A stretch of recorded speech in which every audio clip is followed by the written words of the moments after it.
أعوذ بالله من الشيطان الرجيم. بسم الله الرحمن الرحيم.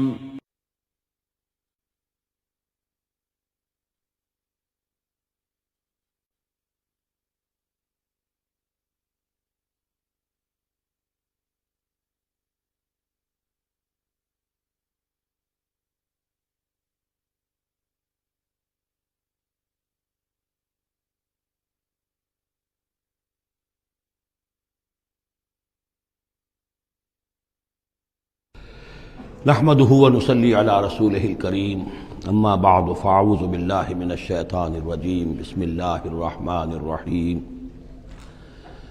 سبحان الذي يسرى بعبده ليلا من المسجد الحرام إلى المسجد الأقصى الذي باركنا حوله لنريه من آياتنا إنه هو السميع البصير وآتينا موسى الكتاب وجعلناه هدى لبني إسرائيل ألا تتخذوا من دوني وكيلا ذرية من حملنا مع نوح إنه كان عبدا شكورا صدق اللہ العظیم۔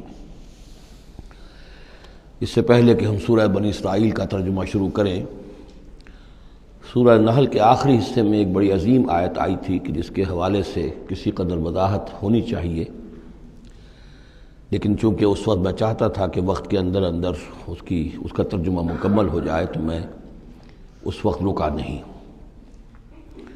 یہ آیت نمبر 125 ہے سورہ مبارکہ کی ادع الی سبیل ربک بالحکمت والموعظۃ الحسنۃ وجادلھم باللتی احسن۔ اصل میں اس میں دعوت اسلامی اور دعوت دین کے 3 مختلف لیولز کا تذکرہ ہے۔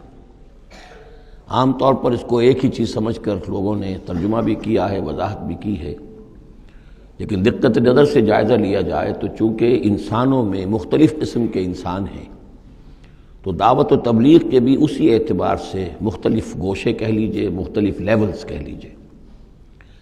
مثلا یہ کہ انسانوں میں ایک چھوٹی بڑی ہی مائنیوٹ مائنورٹی ہوتی ہے جن کو ہم انٹیلیجنسیا کہتے ہیں۔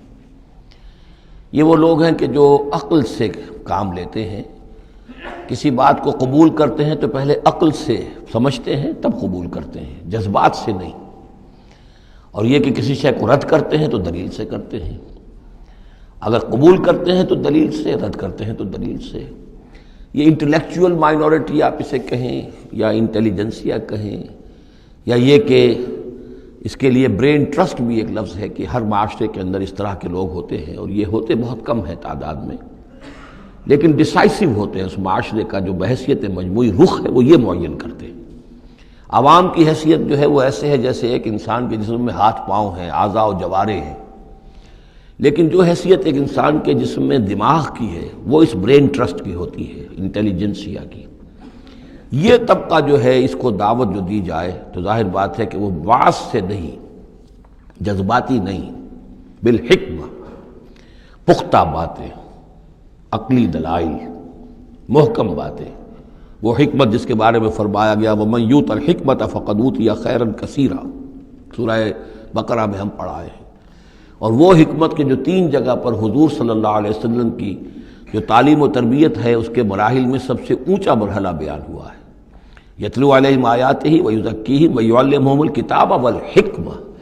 یہ حکمت جو ہے گہری باتیں، دانائی کی باتیں، عقل کی باتیں، مسلمہ اصول، ان کے حوالے سے یہ سمجھنا کہ کس شے کی اہمیت زیادہ ہے، کس شے کی اہمیت کم ہے، کیا چیز پرائمری امپورٹنس کی ہے، کیا سیکنڈری ہے، ان چیزوں کو جاننے والے لوگ جو ہیں، جو اصول پہچان لیتے ہیں، پھر اصولوں کو منطبق کرنا جانتے ہیں، تو ان کے لیے دعوت جو ہے وہ بھی بہرحال اسی سطح کی ہونی چاہیے کہ وہ دعوت جو ہے دلائل پر، براہین پر۔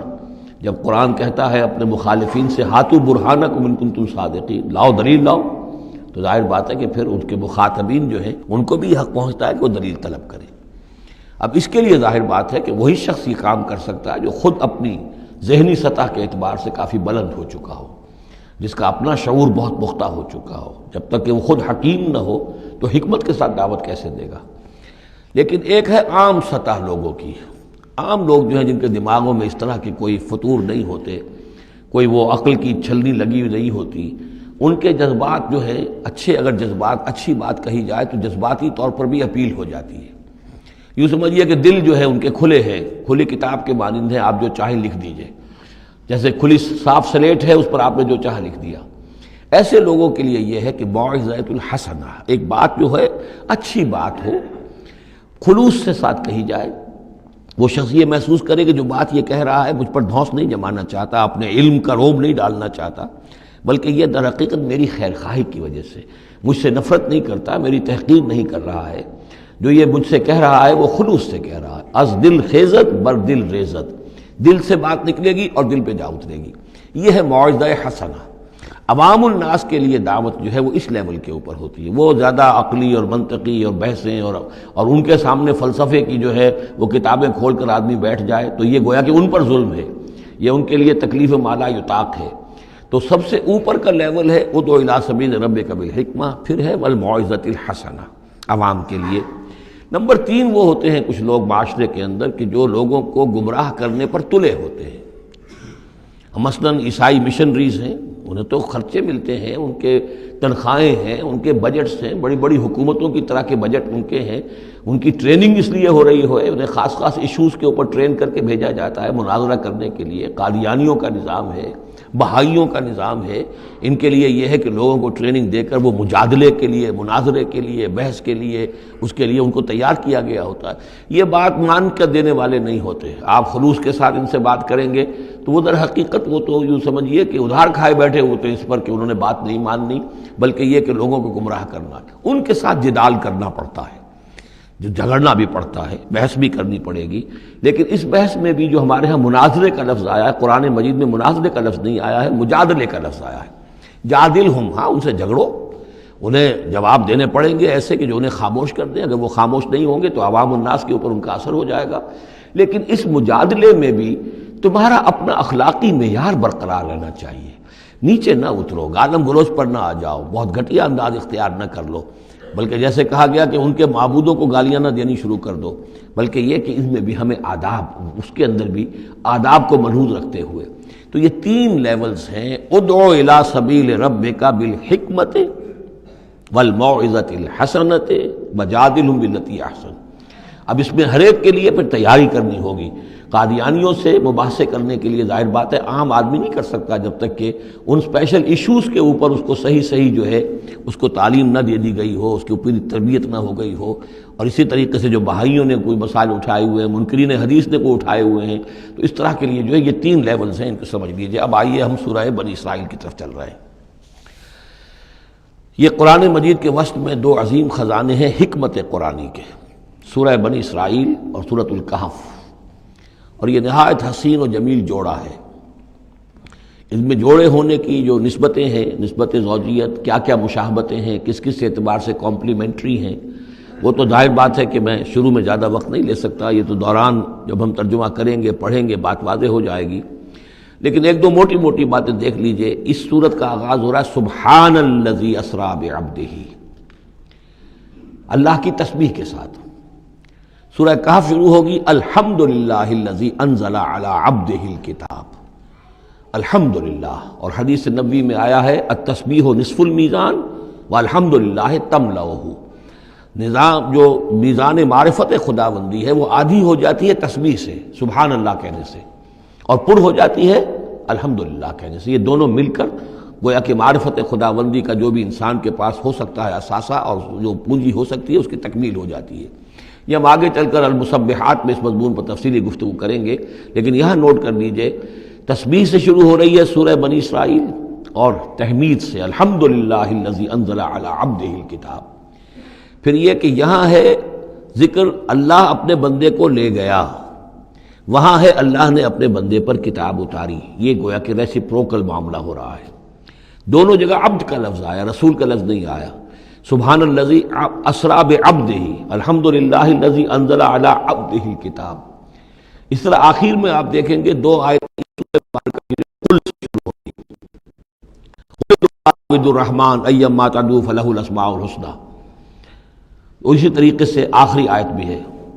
اور پھر اسی طریقے سے سورہ کہف کی بھی آخری 2 آیتیں قل سے شروع ہوگی۔ 4 قل ہیں، 4 قل تو سورتوں کے ہیں، قل یا ایھا الکافرون اور قل هو اللہ احد اور قل اعوذ برب الفلق اور قل اعوذ برب الناس، 4 قل بہت مشہور ہیں، لیکن یہ 4 قل جو ہیں 2 آیتیں قل والی یہ سورہ بنی اسرائیل کی آیات اور 2 آیتیں قل والی جو سورہ کہف نہایت عظیم آیات ہیں، اور ان دونوں میں بھی وہی ریسیپروکل نسبت ہوگی کی طرف کہ میں نے اشارہ کیا ہے۔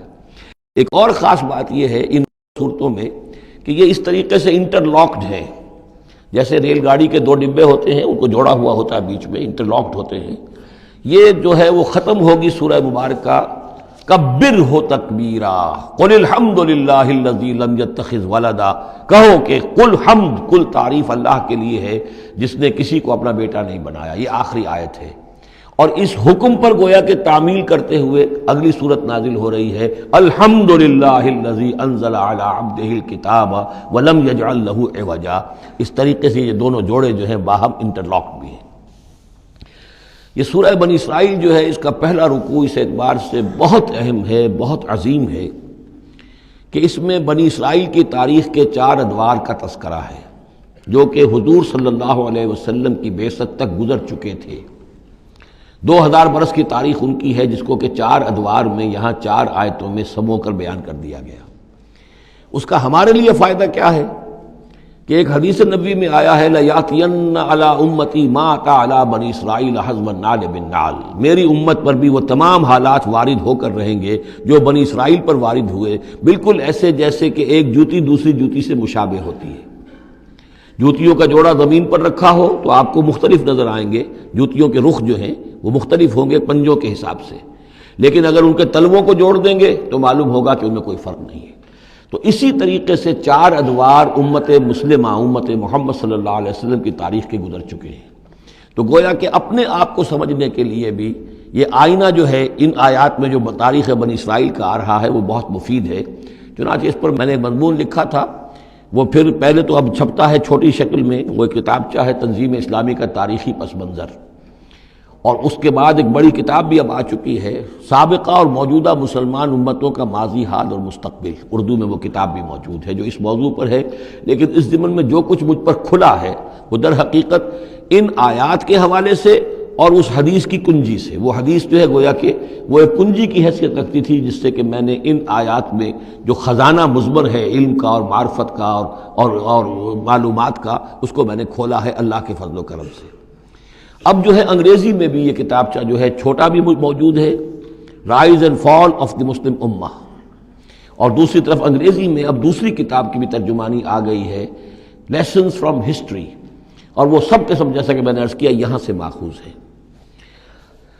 سبحان الذی اسریٰ بعبدہ لیلا من المسجد الحرام الی المسجد الاقصی، پاک ہے وہ ذات کہ جو لے گئی راتوں رات اپنے بندے کو صلی اللہ علیہ وسلم مسجد الحرام سے، یعنی مکہ مکرمہ خانہ کعبہ کے پاس سے، الی المسجد الاقصی، دور کی مسجد کی طرف، یعنی یروشلم، بیت مسجد اقصی جو کہ قبلہ رہا ہے بنی اسرائیل کا، الذی بارکنا حولہ، جس کے ماحول کو ہم نے بابرکت بنایا ہے۔ یہ بابرکت اس اعتبار سے بھی ہے کہ بہت ہی یعنی دنیاوی اعتبار سے بھی بہت زرخیز علاقہ ہے، بہت اچھی آب و ہوا ہے، اور اس اعتبار سے بھی کہ یہاں سینکڑوں نبی آئے ہیں، حضرت ابراہیم کا مدفن بھی وہیں ہے، حضرت ابراہیم کا مسکن وہ رہا ہے، بہت سے انبیاء وہاں رہے ہیں، اور یہ جو مرکز رہا ہے یروشلم کا، ہیکل سلیمانی، یہ نہ معلوم کتنے نیک لوگ جو ہیں یہاں رہے ہیں اور یہاں پر عبادتیں ہوتی رہی ہیں، تو وہ پورا ماحول جو ہے روحانی اعتبار سے بھی مادی اعتبار سے بھی بڑا بابرکت ہے۔ یہ اشارہ ہو رہا ہے معراج کے سفر کی طرف، جس کے 2 حصے ہیں، ایک حصہ زمینی اور حصہ پھر آسمان کی طرف۔ زمینی حصہ یہ ہے کہ مسجد حرام سے اور مسجد اقصی یروشلم تک حضور کو لے جایا گیا، اور اس کے بعد پھر وہاں سے جو ہے اسینٹ، جو اوپر اٹھنا جو ہے آسمانوں کی طرف کا سفر جو ہے وہ شروع ہوا ہے۔ قرآن مجید میں یہاں صرف اس پہلے حصے کا ذکر کیا ہے، اور اس کا خاص سبب کیا ہے؟ اس کا سبب یہ ہے کہ اب گویا کہ اعلان ہو رہا ہے کہ محمد الرسول اللہ صلی اللہ علیہ وسلم کو اللہ تعالیٰ ان دونوں دین کے جو توحید کے عظیم مراکز تھے ان کا متولی بنا رہا ہے، محمد کو اور ان کی امت کو صلی اللہ علیہ وسلم وعلیٰ صحابہ الصلاۃ والسلام۔ اس حوالے سے آپ کو وہاں لے جایا گیا، وہاں تمام انبیاء کرام ان کی ارواح وہاں جمع ہوئیں، جو بھی ان کو اللہ تعالیٰ نے اس وقت جسد دیے ہوں گے، مثالی جسد دیے جن حقیقتوں کو ہم نہیں جان سکتے، یہ تمام جو ہے پھر متشابہات میں آ جائے گا۔ وہاں حضور نے ان کی امامت کی، پھر وہاں سے آسمان کی طرف آپ کا سفر کا جو ہے وہ عروج کا، معراج کا سفر شروع ہوا ہے۔ اس کا ذکر قرآن مجید میں اس دوسرے حصے کا جو ہے وہ پھر سورۃ النجم میں آئے گا مختصر طور پر، یہاں صرف اس کے زمینی حصے کا ذکر ہے۔ سبحان الذی اسریٰ بعبدہ لیلا من المسجد الحرام الی المسجد الاقصی الذی بارکنا حولہ لنریہ من آیاتنا، تاکہ ہم دکھائیں اسے، اپنے بندے کو، محمد کو صلی اللہ علیہ وسلم، اپنی آیات۔ انہ هو السمیع العلیم، یقیناً سمیع البصیر، یقیناً وہی اللہ ہے سب کچھ سننے والا، سب کچھ دیکھنے والا۔ اب اس کے بعد وہ جو مرکز تھا وہاں پر، چونکہ بنی اسرائیل کی تاریخ کا وہ مرکز رہا ہے، حضرت سلیمان علیہ السلام نے اس کو تعبیر کیا تھا، تو اب ان کی تاریخ کا حوالہ شروع ہو رہا ہے۔ وَآتَيْنَا مُوسَى الْكِتَابَ، اور ہم نے موسیٰ کو کتاب دی تھی یعنی تورات۔ وَجَعَلْنَاهُ هُدًى لِبَنِي اسرائیل، اور ہم نے اسے بنایا تھا ہدایت نامہ، رہنمائی بنی اسرائیل کے لیے۔ وہ ہدى للناس اس معنی میں نہیں تھی کہ تمام نوع انسانی کے لیے ہو، بلکہ وہ در حقیقت بنی اسرائیل کے لیے ہدایت نامہ۔ وَجَعَلْنَاهُ هُدًى لِبَنِي اسرائیل أَلَّا تَتَّخِذُوا مِن دُونِي وَكِيلًا، اور اس کی تعلیم کا لب لباب اور خلاصہ، توحید کا اصل جو جوہر ہے، مغز ہے، وہ کیا ہے؟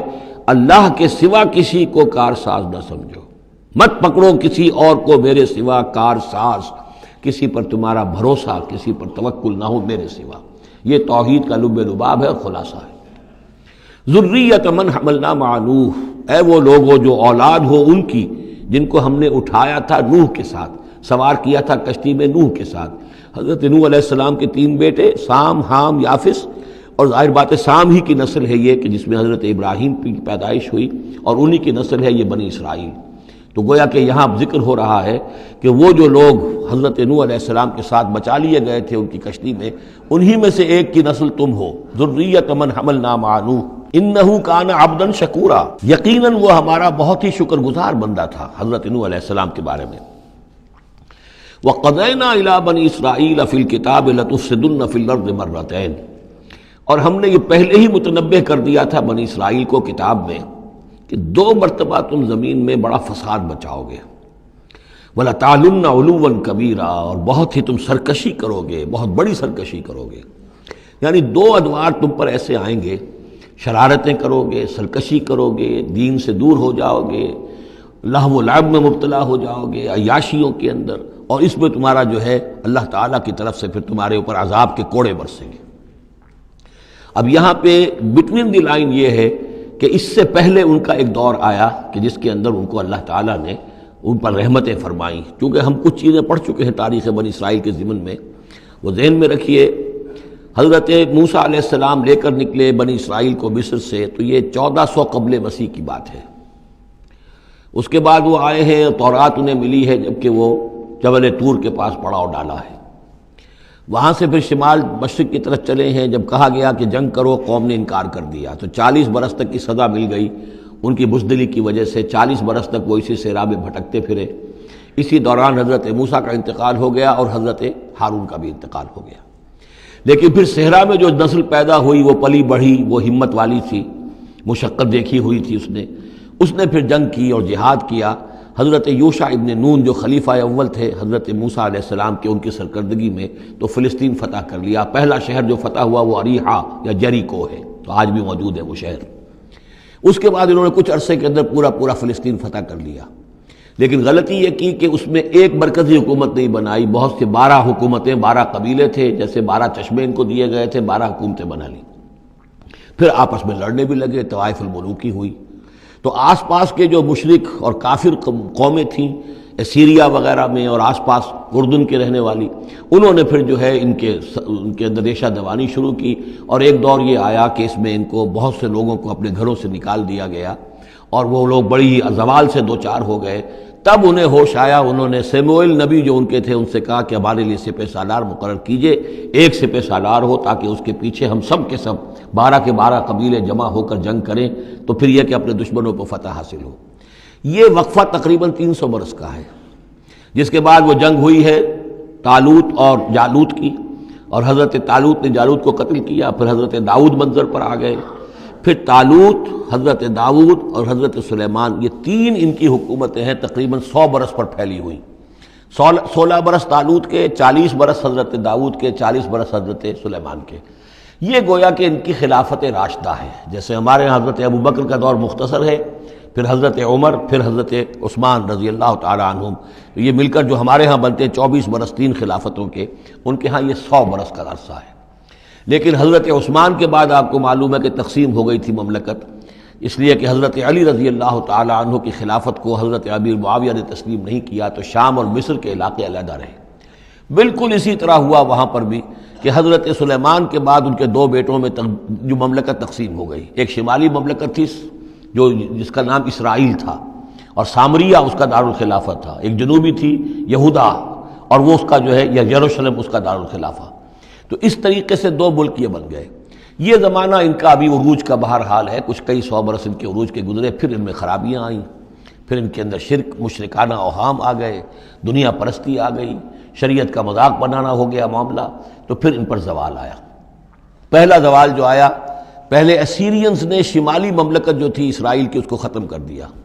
یہ کوئی ختم کیا انہوں نے اس سے کافی پہلے 700-800 برس قبل حضرت مسیح کے۔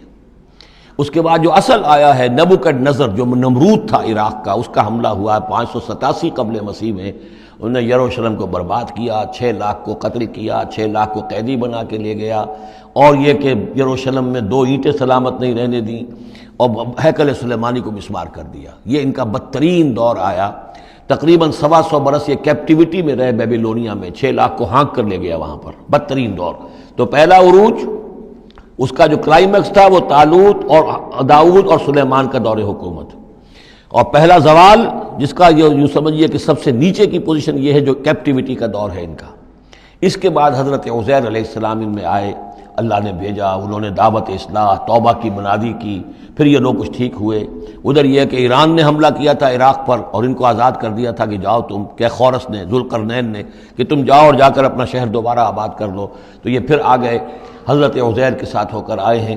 تو یہ تقریباً 458 قبل مسیح میں پھر یہ دوبارہ آئے ہیں۔ تو یہ سمجھیے کہ 125 برس تک یہ جو شہر ہے اجڑا پڑا رہا ہے۔ اسی دوران میں حضرت عزیر کو اللہ تعالیٰ نے 100 برس کے لیے سلائے بھی رکھا ہے، وہ موت ان پر طاری کر دی تھی جو سورہ بقرہ میں ہم پڑھ کر آئے ہیں۔ یہ سارے واقعات کو آپ یوں سمجھ لیجئے کہ یہ علیحدہ علیحدہ ٹکڑے جو ہم نے پڑھے ان کو جوڑ لیجئے۔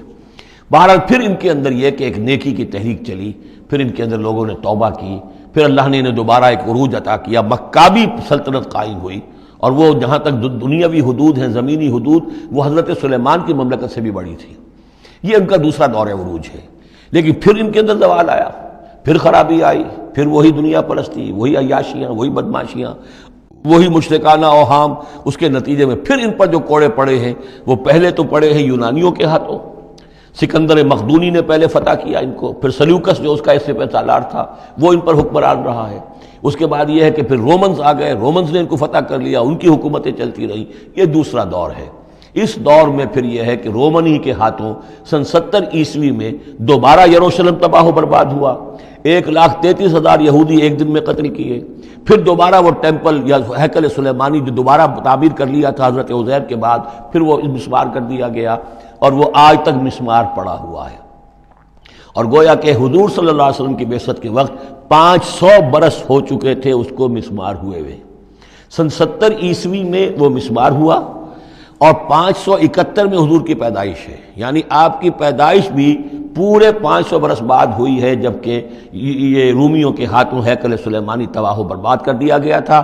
یروشلم میں پھر کوئی متنفس نہیں رہا، لیکن یہ کہ بعد میں جو ہے اس کے اندر ان کو یہاں سے نکال باہر کیا گیا، ان کا ڈائسپورا شروع ہو گیا۔ وہ ڈائسپورا اس صدی کے شروع میں ختم ہوا ہے، وہ پھر میں بعد میں بات کروں گا۔ یہ ساری داستان بڑی اہم ہے، اس لیے کہ یہ سابقہ امت مسلمہ ہے۔ یہ وہ امت مسلمہ ہے جس کے ہاں 1400 برس تک نبوت رہی، جس کے ہاں 3 کتابیں نازل ہوئی ہیں، جن کے بارے میں قرآن میں 2 جگہ ہے کہ یا بنی اسرائیل اذکروا نعمتی التی انعمت علیکم وانی فضلتکم علی العالمین، میں نے تمام جہان والوں پر تمہیں فضیلت دی ہے۔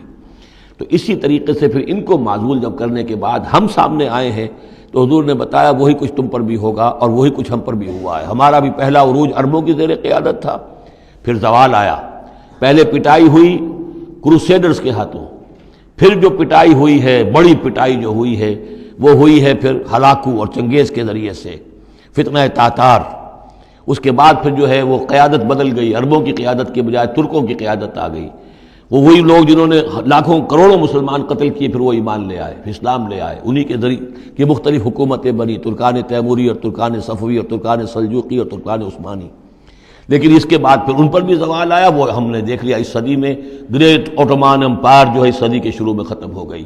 اور ہم پر بھی جو دوسرا جو دور آیا عذاب کا، وہ یورپ کی قوموں کے ذریعے سے آیا. کہیں انگریز آ گئے، کہیں فرانسیسی آ گئے، کہیں اطالوی آ گئے، کہیں اسپینیئرز آ گئے، کہیں ڈچ آ گئے. تو جیسے کہ یہودیوں پر بھی دوسرا عذاب جو آیا تھا وہ گریکس اور رومنز کے ہاتھوں، اسی طریقے سے مسلمانوں پر بھی دوسرا زوال کا دور جو آیا ہے وہ یورپین کولونیل پاورز کے ہاتھوں آیا. ہم نے یہ طے کر دیا تھا، پہلے ہی سنا دیا تھا بنی اسرائیل کو کہ تم اپنی تاریخ میں 2 مرتبہ بہت فساد مچاؤ گے اور بہت سرکشی کرو گے. فَإِذَا جَاءَ وَعْدُ أُولَاهُمَا، جب ان دونوں میں سے پہلے وعدے کا وقت آ گیا، بَعَثْنَا عَلَيْكُمْ عِبَادًا لَنَا أُولِي بَأْسٍ شَدِيدٍ، ہم نے تم پر مسلط کر دیے اپنے ایسے بندے جو بڑی سخت جنگ کرنے والے، بڑے سخت جنگجو تھے. فَجَاسُوا خِلَالَ الدِّيَارِ، تو وہ تمہاری آبادیوں میں، ملکوں میں گھس گئے. وَكَانَ وَعْدًا مَفْعُولًا، اور وہ وعدہ جو اللہ کا تھا وہ پورا ہو کر رہا. یعنی جب تم شرارت کرو گے، جب تم دین سے برگشتہ ہو جاؤ گے، جب تم اللہ کی کتاب کو، اللہ کے قانون کو جو ہے وہ مذاق اور ہنسی بنا لو گے، تو پھر تم پر ہمارے عذاب کے کوڑے پڑیں گے. یہ میں بتا چکا ہوں. پہلے یہ کوڑے آئے اسیرینز کے ہاتھوں جنہوں نے ختم کر دیا اسرائیلی مملکت کو. پھر یہ آئے نیبوکڈنیزر کے ہاتھوں، بیبیلونینز کے ہاتھوں، جس نے کہ یروشلم کو بھی برباد کیا، 6 لاکھ کو قتل کیا، 6 لاکھ کو ساتھ لے گیا اور ہیکل سلیمانی مسمار کر دیا.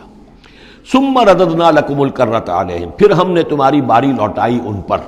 پھر اللہ تعالیٰ نے ان کو پھر ایک مرتبہ پھر وہ دی سہارا دیا. چاہے وہ سہارا ایرانیوں کی وجہ سے ہوا کہ خورس یا سائرس ذوالقرنین، اس نے اب عراق پر حملہ کیا اور پھر یہاں پہ ان کو اجازت دے دی کہ تم چلے جاؤ اور جا کر اپنا شہر دوبارہ آباد کر لو. تو یہ واپس آئے. ثم رددنا لکم الکرۃ علیہم، پھر ہم نے تمہاری باری لوٹا دی ان پر. وامددناکم، اور تمہاری مدد کی، بے اموال کے ذریعے سے بھی، و بنینا، اور اولاد بیٹوں کے ذریعے سے بھی، وجعلناکم اکثر نفیرا، اور پھر ہم نے تمہیں بنا دیا ایک کثیر تعداد والی قوم. تم پھلے پھولے پھر ایک بڑی پراسپرس قوم بن گئے. ان احسنتم احسنتم لانفسکم، تم نے اگر کوئی بھلائی کمائی تو اپنے نفس کے لیے بھلائی کمائی، اپنے لیے کمائی، اپنے فائدے کے لیے. وَإِنْ أَسَأْتُمْ فَلَهَا، اور اگر کوئی برا کام کیا تو وہ بھی اپنے لیے کیا، اس کا وبال تم پر دنیا میں بھی آیا اور آخرت میں بھی اس کا عذاب آئے گا. فَإِذَا جَاءَ وَعْدُ الْآخِرَةِ، جب وہ دوسری مرتبہ کی وہ سرکشی اور تمرد اور شیطنت تمہاری اور تمہارا جو ہے دین سے برگشتگی کا دور آیا، تو دوسرے وعدے کا وقت آیا. لِيَسُوءُ وُجُوهَكُمْ، یہاں وہ الفاظ محذوف سمجھیے. بَعَثْنَا عَلَيْكُمْ عِبَادًا لَنَا أُولِي بَأْسٍ شَدِيدٍ، وہ گویا کہ الفاظ یہاں ریپیٹ نہیں کیے گئے. دوبارہ پھر ہم نے تمہارے اوپر ایسے زوردار لوگوں کو مسلط کیا. لِيَسُوءُ وُجُوهَكُمْ، تاکہ وہ تمہارے چہروں کو بگاڑ دیں، تمہارے حلیے بگاڑ دیں. وَلِيَدْخُلُوا الْمَسْجِدَ كَمَا دَخَلُوهُ أَوَّلَ مَرَّةٍ، اور وہ داخل ہوں مسجد میں، یعنی مسجد اقصیٰ میں، ہیکل سلیمانی میں، جیسے کہ وہ داخل ہوئے تھے پہلی مرتبہ. جیسے بے حرمتی کی تھی بیبیلونینز نے بیت المقدس کی اور ہیکل سلیمانی کی، ایسی ہی بے حرمتی پھر کی ہے ٹائٹس رومی نے سن 70 عیسوی میں اس ہیکل کی بھی، اور ہیکل کو مسمار کر دیا. لِيَدْخُلُوا الْمَسْجِدَ كَمَا دَخَلُوهُ أَوَّلَ مَرَّةٍ وَلِيُتَبِّرُوا مَا عَلَوْا تَتْبِيرًا، اور یہ کہ تباہ و برباد کر دیں ہر اس شے کو جس کے اوپر بھی ان کو اختیار اور قبضہ حاصل ہو جائے. عَسَىٰ رَبُّكُمْ أَن يَرْحَمَكُمْ، یہ دور گزر چکے 2000 برس، یعنی ان کا سیکنڈ جو سمجھیے کہ زوال کی انتہا تھی وہ چلی آ رہی تھی 500 برس سے محمد الرسول اللہ صلی اللہ علیہ وسلم کی بعثت کے وقت تک. ایک عروج، ایک زوال، پھر عروج، پھر زوال، اور زوال کو 500 برس ہو گئے تھے جب کہ حضور کی بعثت ہوئی اور یہ قرآن نازل ہوا. ان حالات میں کہا جا رہا ہے عسیٰ ربکم ان یرحمکم، تمہارا رب اب بھی تم پر رحم فرمانے کو تیار ہے. ممکن ہے کہ تمہارا رب تم پر رحم کرے. وَإِنْ عُدْتُمْ، اگر تم نے وہی روش اختیار کی، وہی کفر کیا، وہی حق کو ماننے سے انکار کیا اور اعراض کیا، عدنا، پھر ہم وہی کچھ کریں گے جو ہم نے پہلے کیا تھا.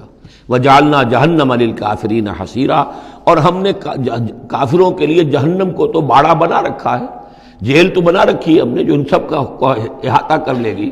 جس طرح کہ جانوروں کے باڑے میں بند کر دیا جاتا ہے، اسی طریقے سے قید خانہ ہم نے تیار کر رکھا. آخرت کا قید خانہ تو ہے ہی، اس دنیا میں بھی تم پر عذاب کے کوڑے برسیں گے. ان ھذا القرآن یہدی للتی ہی اقوم، دیکھو اب یہ قرآن جو ہم نازل کر رہے ہیں اپنے بندے محمد پر صلی اللہ علیہ وسلم، یہ گویا کہ اب شاہ درا ہے، اللہ کی رحمت میں داخل ہونا ہے تو اس سے داخل ہونا ہوگا، اس کو مانو تو تمہارے لیے اللہ کی رحمتوں کے دروازے پھر کھل جائیں گے۔ جو بھی اللہ نے وعدے کیے ہیں اپنے اس آخری نبی اور ان کی امت کے لیے، تم بھی اس میں شامل ہو جاؤ گے، انہی کی برکتوں سے تم بھی حصہ پاؤ گے۔ ان ھذا القرآن یہدی للتی ہے اقوم، یقیناً یہ قرآن ہے جو اب راستہ دکھا رہا ہے اور رہنمائی کر رہا ہے اس راہ کی طرف جو سب سے سیدھی ہے، اقوم۔ وَيُبَشِّرُ الْمُؤْمِنِينَ، اور بشارت دیتا اہل ایمان کو، الَّذِينَ يَعْمَلُونَ الصَّالِحَاتِ، جو نیک عمل بھی کریں، أَنَّ لَهُمْ أَجْرًا كَبِيرًا، کہ ان کے لیے بہت بڑا اجر ہے، وَأَنَّ الَّذِينَ لَا يُؤْمِنُونَ بِالْآخِرَةِ۔ اب دیکھیے جہاں بھی وہ بات آتی ہے عمل کی خرابی کی تو ایمان بالآخرہ کا تذکرہ، اور وہ لوگ کہ جو ایمان نہیں رکھتے آخرت پر، اعتدنا لہم عذابا علیما، ان کے لیے تو ہم نے فراہم کیا ہوا ہے دردناک عذاب۔ یہ پہلا رکوع 10 آیات کا بہت ہی اہم ہے تاریخی اعتبار سے، اور اس کو سمجھنا چاہیے۔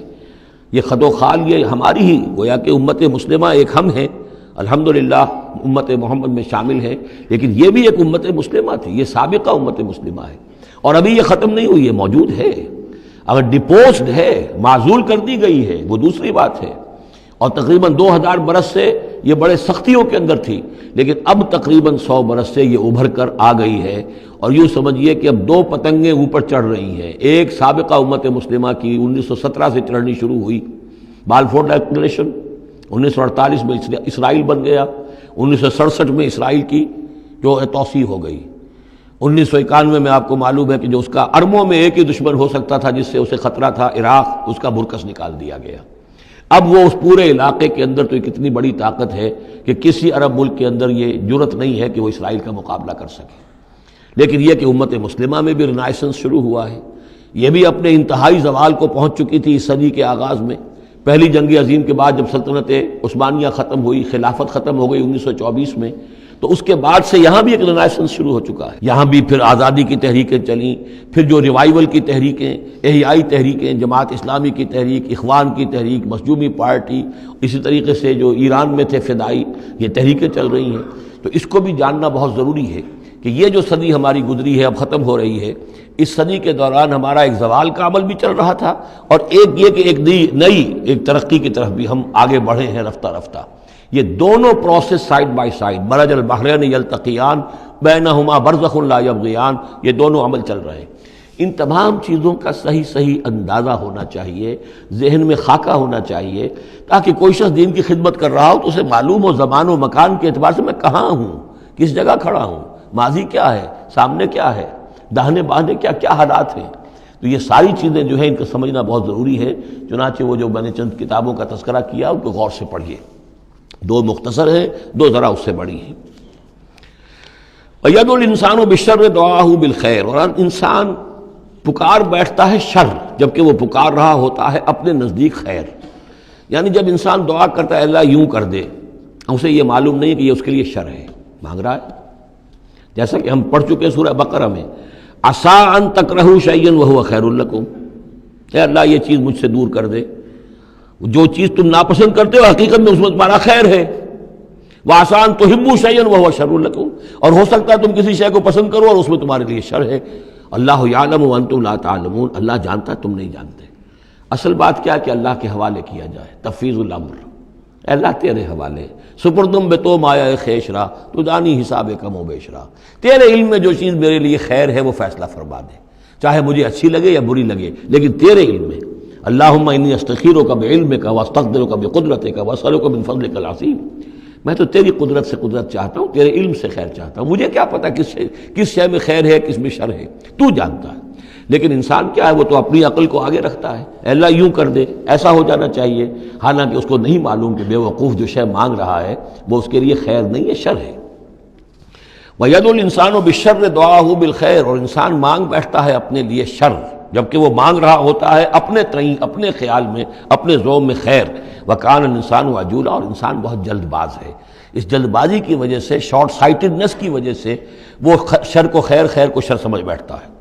وَجَعَلْنَا اللَّيْلَ وَالنَّهَارَ آیَتَيْنِ، اور ہم نے رات اور دن کو 2 نشانیاں بنا دیا ہے۔ فَمَحَوْنَا آیَةَ اللَّيْلِ، تو ہم نے رات والی نشانی کو تو تاریک بنا دیا، اسے مٹا دیا، محو کر دیا. وجعلنا آیۃ النہار مبصرۃ، اور دن والی نشانی کو ہم نے سجھانے والی بنا دیا، روشن کر دیا. لتبتغوا فضلا من ربکم، تاکہ اس روشنی کے اندر تم اپنے رب کا فضل تلاش کرو، تمہاری جو معاشی جد و جہد ہے اس کے لیے بھاگ دوڑ کر سکو. ولتعلموا عدد السنین والحساب، اور دن اور یہ رات کا جو فرق ہے اور تفاوت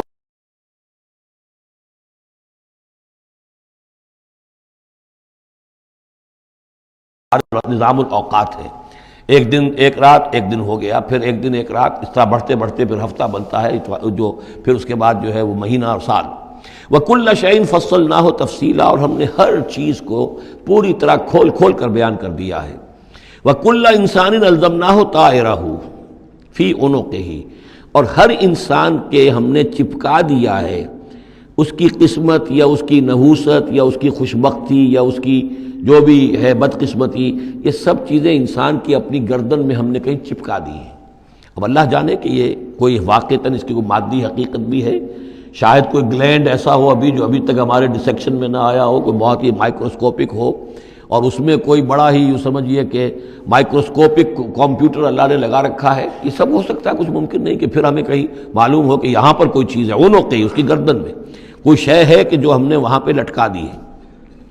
وَكُلَّ إِنسَانٍ أَلْزَمْنَاهُ طَائِرَهُ، طائر کا لفظ جو آتا ہے عام طور پر تو نحوست کے لیے آتا ہے، لیکن یہ کہ اس کے ساتھ یہ جو بھی قسمت ہے، کسی کا مقسوم ہے، جو بھی اس کو ملنا ہے، یہ ساری چیزیں جو ہیں انسان کی، وہ ہر انسان کے ساتھ گویا کہ اس کی وہ کتاب ام الکتاب میں سے اللہ تعالیٰ نے جو اس کا کھاتا ہے، اس کا ڈیبٹ کریڈٹ وہ یہاں پر لگا دیا ہے.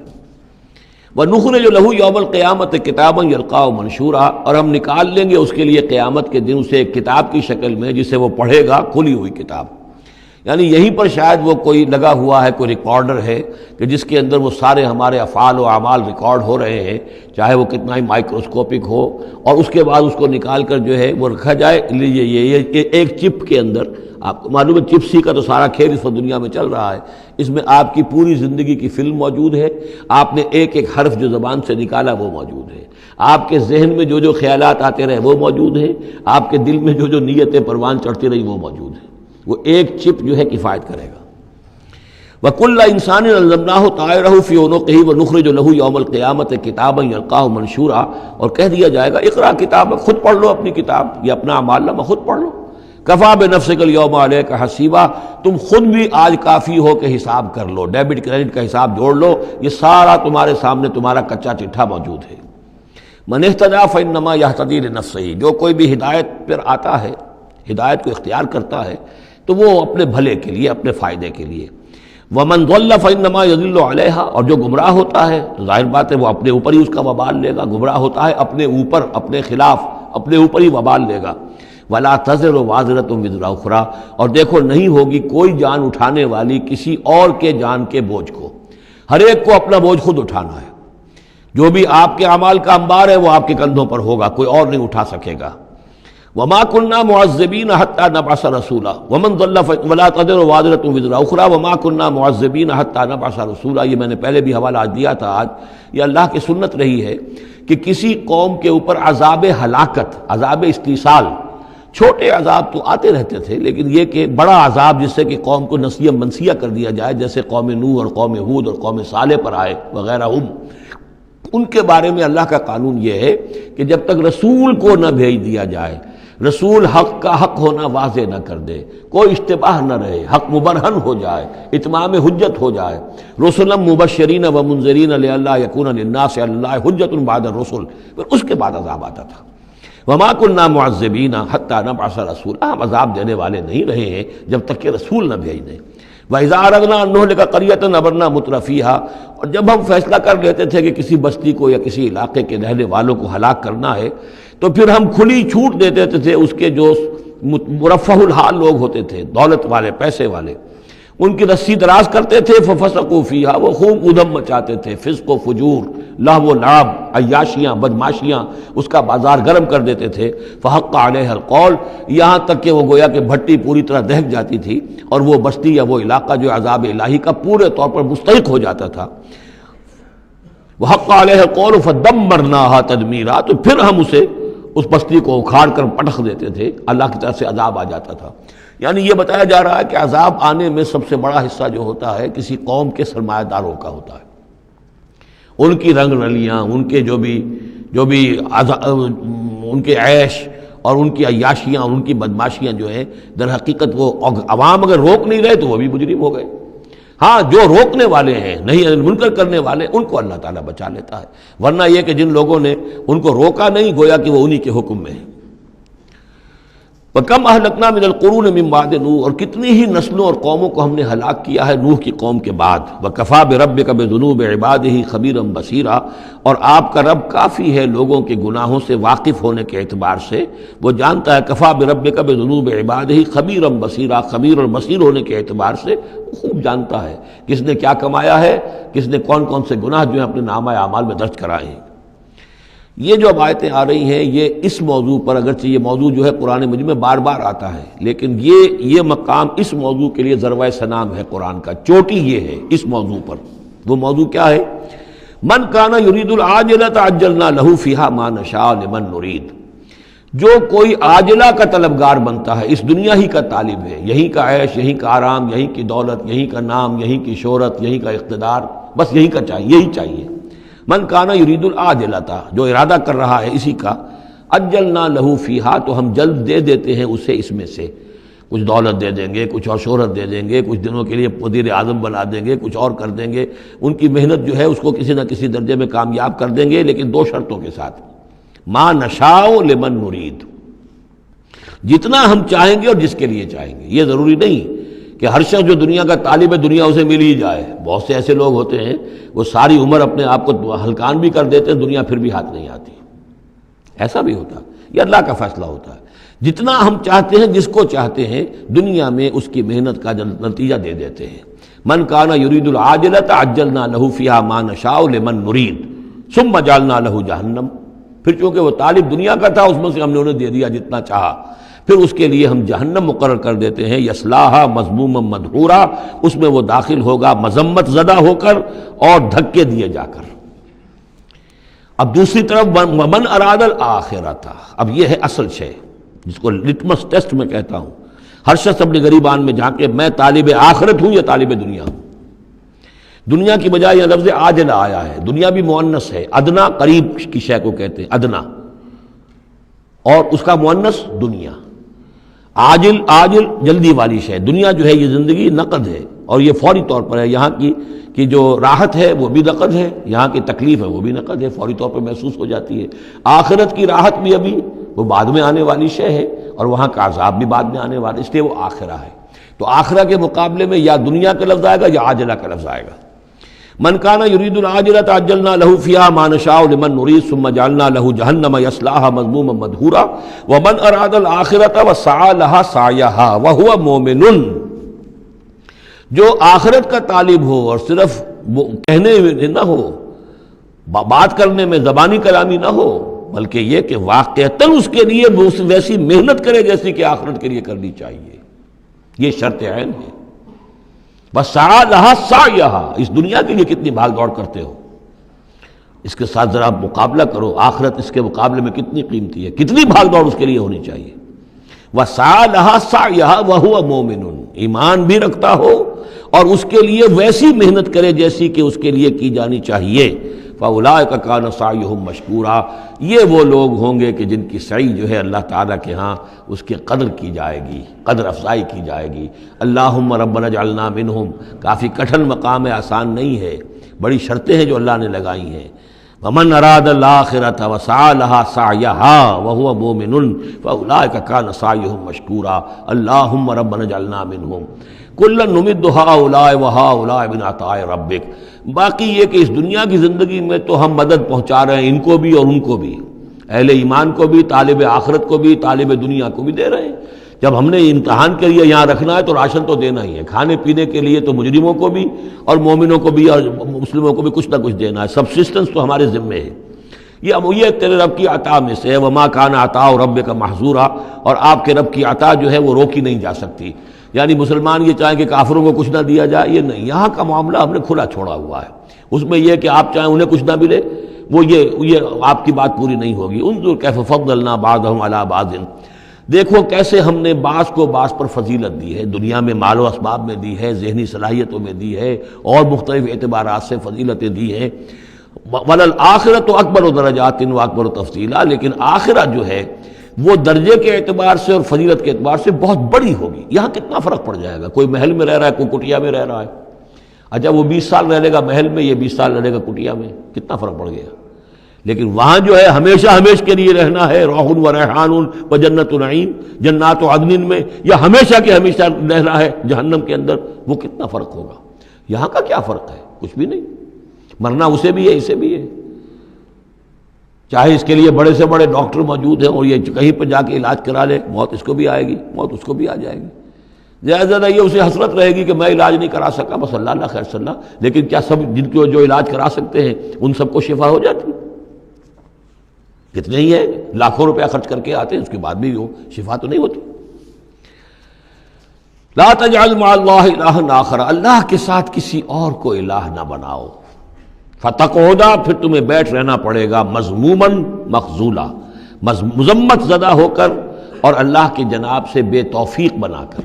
اللہ تعالیٰ جو ہے خذلان الہی، مخذولا، بے یار و مددگار چھوڑ دے گا۔ پھر اس کے بعد یہ دو رکوع جو ہیں یہ بہت اہم ہیں، جیسا کہ میں نے عرض کیا تھا، یہ حضرت عبداللہ ابن عباس رضی اللہ تعالیٰ عنہما کے نزدیک یہ تورات کی تعلیم کا نچوڑ ہے، 10 commandments, the Quranic version of 10 commandments.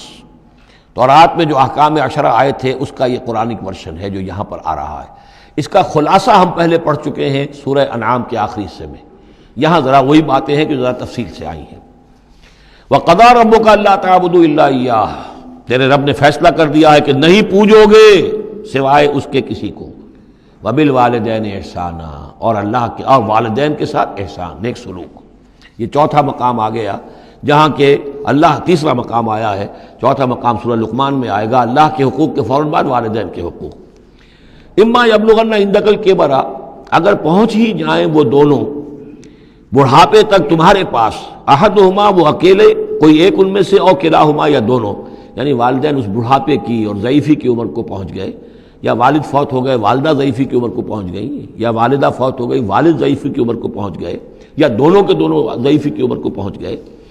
اما یبلغن عندک الکبر احدہما او کلاہما فلا تقل لہما اف، تو انہیں اف تک مت کہو، جھڑکنا نہیں، ولا تنہرہما، ان کو جھڑکو مت، وقل لہما قولا کریما، ان سے بات کرو نرمی کے ساتھ، ادب کے ساتھ۔ کسی وقت ان کی بات ٹالنی بھی پڑ جاتی ہے، ابا جان یہ بات تو میں نہیں کر سکتا، میری مجبوری ہے، لیکن سختی کے ساتھ نہیں۔ ایسی بات نہ ہو کہ جس سے ان کا دل دکھے کہ آج یہ میرے سامنے سینہ تان کر بات کر رہا ہے، کل یہی تھا وہ جو چھوٹا چھوٹا سا لپٹتا تھا میری ٹانگوں میں آ کر، اور وہ یہی ہے جسے میں گود میں لیے پھرتا تھا، یہ دل دکھے نہ۔ وَاخْفِضْ لَهُمَا جَنَاحَ الذُّلِّ مِنَ الرَّحْمَةِ، یہ آ گیا جو میں نے کہا تھا، والدین کے لیے بھی اپنے بازوؤں کو، کندھوں کو عاجزی کے ساتھ ان کے سامنے جھکا کر رکھو، سینہ تان کر بات نہ ہو ان سے، بات جب بھی ہو معلوم ہو کہ جھکے ہوئے ہیں، ان کا ادب کر رہے ہیں۔ وَقُلْ رَبِّ ارْحَمْهُمَا كَمَا رَبَّيَانِي صَغِيرًا، اور دعا کیا کرو کہ اے میرے رب ان پر رحم فرما دونوں پر، جیسے کہ انہوں نے ہمیں پالا، مجھے پالا جب کہ میں چھوٹا سا تھا، میں تو سب سے زیادہ ضعیف تھا، کمزور تھا، میرے لیے غذا کا، میرے آرام کا، مجھے تکلیف ہو تو تڑپتے یہ تھے، تو اے پروردگار اب ان کے احسانات کا میں کیا بدلہ چکا سکتا ہوں، میں تجھ ہی سے درخواست کرتا ہوں کہ جو کچھ احسانات انہوں نے مجھ پر کیے ہیں تو ان کو، ان کے طفیل، تو ان کی خطائیں بخش دے اور ان پر رحم فرما۔ وَقُلْ رَبِّ ارْحَمْهُمَا كَمَا رَبَّيَانِي صَغِيرًا ربکم عالم بما فی نفوسکم، تمہارا رب واقف ہے خوب جو کچھ تمہارے دلوں میں ہوتا ہے۔ ان تکونوا صالحین فإنہ کان للأوابین غفورا، اگر تم واقعی نیک ہوگے تو یقیناً اللہ تعالیٰ تم میں سے جو واقعی اللہ کی طرف رجوع کرنے والے ان کے لیے غفور ہے۔ اس میں اشارہ ہے کسی وقت بوڑھے والدین، جیسے کہ ہم پڑھ آئے کہ لا یعلم من بعد علم شیئا، وہ کبھی بچوں کی سی عادتیں نوت کر آتی ہیں، پھر کبھی وہ ایسی باتیں کہتے ہیں کہ جو نہیں کی جا سکتی، کہیں روکنا بھی پڑتا ہے، ٹوکنا بھی پڑتا ہے، لیکن یہ کہ اگر مجبوراً کہیں ایسی بات کرو اور کرو ادب کے ساتھ، سختی نہ ہو، تو پھر یہ کہ اللہ تعالیٰ جانتا ہے تمہاری نیت کو، کہ تم اگر اپنے والدین کی یہ بات نہیں مان پا رہے ہو، تمہاری مجبوری ہے، وہ تم جانتے ہو، اللہ تعالیٰ کے علم میں ہے، تو اللہ غفور اور رحیم ہے۔ وَآتِ ذَا الْقُرْبَىٰ حَقَّهُ، اور قرابت داروں کو بھی ان کا حق ادا کرو، والمسکین، اور مسکین کو، وابن السبیل، اور مسافر کو، ولا تبذر تبذیرا، اور نام و نمود کے لیے اپنی دولت مت اڑاؤ۔ تبذیر جو ہے اسراف سے بہت بڑا جرم ہے۔ اسراف یہ ہے کہ ضرورت سے زائد خرچ کیا جائے۔ کھانا آپ کی ضرورت ہے، وہ کھانا ایک سالن روٹی سے بھی آپ کی غذا پوری ہو سکتی ہے، لیکن 4 کھانے، یہ اسراف ہے۔ کپڑا آپ کی ضرورت ہے، لیکن وارڈروب بھری ہوئی ہے کپڑوں سے، یہ اسراف ہے۔ جتنے آپ کے لیے لازم ہے، ضروری ہے، وہ رکھیے۔ اور تبذیر یہ ہے کہ بلا ضرورت خرچ کرنا، صرف نام و نمود کے لیے، اپنی دولت کی نمائش کے لیے، شادیوں پر خرچ ہو رہا ہے اور کس قدر ہو رہا ہے، دھوم دھڑکتا ہے، کوئی اس کی ضرورت نہیں ہے۔ یہ ہے تبذیر۔ ولا تبذر تبذیرا، اپنی دولت کو نام و نمود کے لیے مت اڑاؤ۔ ان المبذرین کانوا اخوان الشیاطین، یقیناً یہ مبذرین جو ہیں، یہ فضول خرچی کرنے والے، بیکار دولت اڑانے والے اپنی دولت کی نمائش کے لیے، یہ شیطانوں کے بھائی ہیں۔ یہ کیوں ہے؟ یہ بات جب میری سمجھ میں آئی تھی تو بہت قرآن مجید کے ایک اعجاز کا ایک پہلو مجھ پر منکشف ہوا تھا کہ وہ جو آیت ہم پڑھ چکے سورہ مائدہ میں، شیطان کیا چاہتا ہے؟ انما یرید الشیطان ان یوقع بینکم العداوۃ والبغضاء فی الخمر والمیسر۔ شیطان یہ چاہتا ہے کہ تمہارے مابین دشمنی پیدا کرے، بغض پیدا کر دے، شراب اور جوئے کے ذریعے سے۔ وہی بغض اور دشمنی جو ہے وہ اس سے پیدا ہوتی ہے کہ کسی سیٹھ صاحب کی بیٹی کی شادی ہے اور اس پر جو کچھ ہو رہا ہے، وہ جو پوری کوٹھی جو ہے وہ بنی ہوئی ہے، بقائے نور بنی ہوئی ہے اور دھوپ دھڑ رہا ہے۔ اچھا، اسی سیٹھ صاحب کا کوئی شوفر بھی ہوگا، کوئی پہرے دار ہوگا، کوئی مالی ہوگا، کوئی اس کا خانسامہ ہوگا، اس کی بچی شاید بوڑھی ہو رہی ہو، اس کے ہاتھ پیلے نہیں ہو رہے ہیں، کیا ہوگا اس کے دل میں؟ کیا چھریاں نہیں چل رہی ہوں گی اس کے دل میں؟ کیا پھر محبت پیدا ہوگی یا نفرت پیدا ہوگی؟ پھر تو ایسا ہوگا کہ جب اس کا داؤ چلے گا، یہ پیٹ پھاڑے گا اپنے اس سیٹھ کا اور لے کر جائے گا۔ یہ ہے وہ دشمنی ڈالنے والی بات، تبذیر جو ہے، جس سے کہ دشمنی پیدا ہوتی، طبقاتی شعور پیدا ہوتا ہے۔ ہیوز اور ہیو ناٹس کے درمیان ایک جو خلیج ہے وہ زیادہ سے زیادہ جو ہے گہری اور چوڑی ہوتی چلی جاتی ہے۔ وَكَانَ الشَّيْطَانُ لِرَبِّهِ كَفُورًا، اور یقیناً شیطان اپنے رب کا بہت ہی ناشکرا تھا۔ وَإِمَّا تُعْرِضَنَّ عَنْهُمْ ابْتِغَاءَ رَحْمَةٍ مِّن رَّبِّكَ تَرْجُوهَا، اور اگر تمہیں اعراض کرنا ہی پڑ جائے ان سے، یعنی قرابت دار ہے، کوئی اور آپ سے کوئی سائل آ گیا ہے، کوئی اور ہے جو آپ سے کوئی مدد چاہ رہا ہے، اگر آپ کو اعراض کرنا ہی پڑ جائے، کیوں؟ ابتغاء رحمت من ربک ترجوہا، کہ خود تم اپنے رب کی رحمت کے ابھی امیدوار ہو، یعنی اس وقت تمہارے پاس کچھ نہیں ہے، تم بھی امید میں ہو کہ اللہ تعالیٰ تمہیں بھی نواز دے، تمہارے پاس کچھ نہیں ہے، تو اگر اپنے قرابت داروں سے یا ان سے اعراض کرنا پڑ رہا ہے، فَقُلْ لَهُمْ قَوْلًا مَيْسُورًا، تو بات ان سے وہ کرو کہ جو بڑی نرم ہو، شرافت کے ساتھ، انہیں جھڑکو نہیں۔ وَلَا تَجْعَلْ يَدَكَ مَغْلُولَةً إِلَىٰ عُنُقِكَ، اور نہ تو اپنے ہاتھ کو باندھ لو اپنی گردن کے ساتھ، یہ اصل میں کنایا ہے، استعارہ ہے بخل سے، کہ ہاتھ بندھا ہوا ہے، اس ہاتھ سے کچھ نکل ہی نہیں سکتا، کسی کو کچھ خیر جو ہے وہ مل ہی نہیں سکتا۔ وَلَا تَبْسُطْهَا كُلَّ الْبَسْطِ، اور نہ ہی ہاتھ کو کھول دو پورا کا پورا، یعنی یہ کہ بسا اوقات انسان کے اندر نیکی کا جذبہ اتنا جوش کھاتا ہے کہ سب کچھ اللہ کی راہ میں دے کر خود فقیر ہو جائے، یہ بھی نہیں، بلکہ یہ کہ ایک اعتدال کی راہ ہونی چاہیے۔ فَتَقْعُدَ مَلُومًا مَحْسُورًا، ایک وقت میں جذبات کے رو میں آ کر تو یہ سب کچھ کر بیٹھے، اور بعد میں تم جو ہے بیٹھے رہو گے الزام کھائے ہوئے اور ہارے ہوئے، اور پھر ہو سکتا ہے کہ الٹا یہ خیال ہو کہ کیا حماقت میں کر بیٹھا، مجھے جو ہے ذرا اس میں اعتدال کی روش اختیار کرنی چاہیے تھی۔ اس میں بسا اوقات ایسا ہوتا ہے کہ انسان یہ سمجھتا ہے کہ یہ غریب آدمی میرا رشتہ دار جو ہے، میں اس کی کسی نہ کسی طریقے سے اب اس کے حالات بگڑے ہوئے ٹھیک کر ہی دوں، لہذا وہ اپنی امکانی حد تک مدد کر رہا ہے، لیکن حالات ٹھیک نہیں ہو رہے اس کے، تو فرمایا ان ربک یبسط الرزق لمن یشاء ویقدر، یہ جو ہے کسی شخص کے اوپر رزق کا کشادہ ہو جانا اور کسی کے اوپر رزق کی تنگی ہو جانا، یہ تمہارے اختیار میں نہیں ہے، یہ تیرے رب کے اختیار میں ہے، اللہ کے اختیار میں ہے، لہذا اپنا سا فرض ادا کرو، جو تم کر سکتے ہو معقول طریقے سے، معتدل طریقے سے، متوازن طریقے سے وہ کرو، تم یہ نہ سمجھو کہ تم کسی کے حالات کو بدلنے پر قادر ہو۔ ان ربک یبسط الرزق لمن یشاء ویقدر، یہ تو تیرا رب ہی ہے کہ جو کھول دیتا ہے رزق جس کے لیے چاہتا ہے، کشادہ کر دیتا ہے اور تنگ کر دیتا ہے جس کے لیے چاہتا ہے۔ انہ کان بعبادہ خبیرا بصیرا، یقیناً وہ اپنے بندوں کے حق میں اپنے بندوں سے پوری طرح باخبر ہے اور ان کے حالات کو دیکھ رہا ہے۔ ولا تقتلوا اولادکم خشیۃ املاق، اور اپنی اولاد کو قتل مت کرو مفلسی کے اندیشے سے۔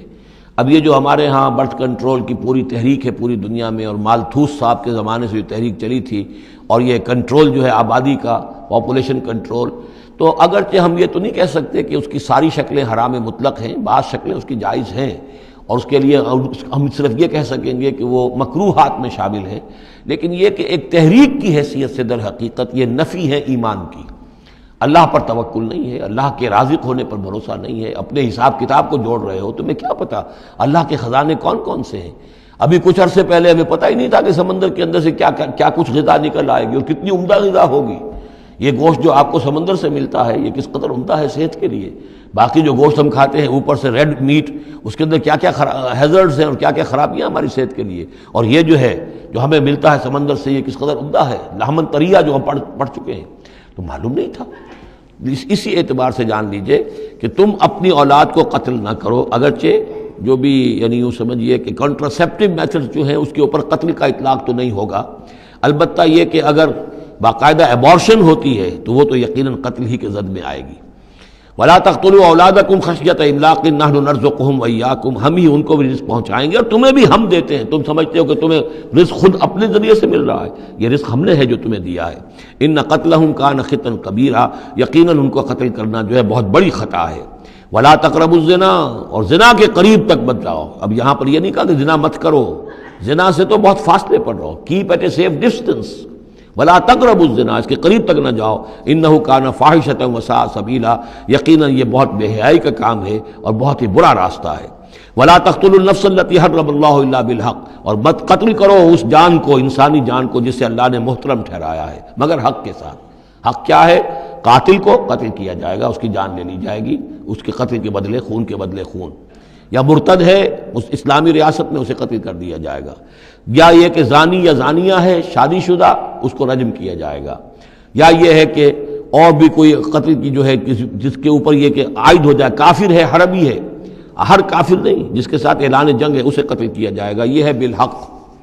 ومن قتل مظلوما، اور جسے قتل کر دیا گیا مظلوم طور پر بغیر یعنی کسی حق کے ظلم سے، فقط جعلنا لولیہ سلطانا، تو اس کے ولی کو ہم نے ایک اختیار دیا ہے، اس کے اختیار ہے اب جو مقتول ہے اسلامی قانون میں اس کے ورثاء کو اختیار حاصل ہے، چاہے تو وہ قاتل کی جان لے لے، اصرار کریں اس پر کہ ہم خون کا بدلہ خون، جان کا بدلہ جان لیں گے، چاہے اسے معاف کر دیں، اور چاہے تو خون بہا لے کر اور جو رقم لے کر جو ہے اس کو معاف کر دیں۔ یہ تین شکلیں ہیں لیکن اختیار ان کے پاس ہے، حکومت کے پاس نہیں ہے، کوئی جج یہ فیصلہ نہیں کر سکتا، کوئی صدر مملکت جو ہے اس کا مختار نہیں ہے، جو ہمارے دستور میں ان کو اختیار دے رکھا ہے وہ اسلام کے صریح منافی ہے۔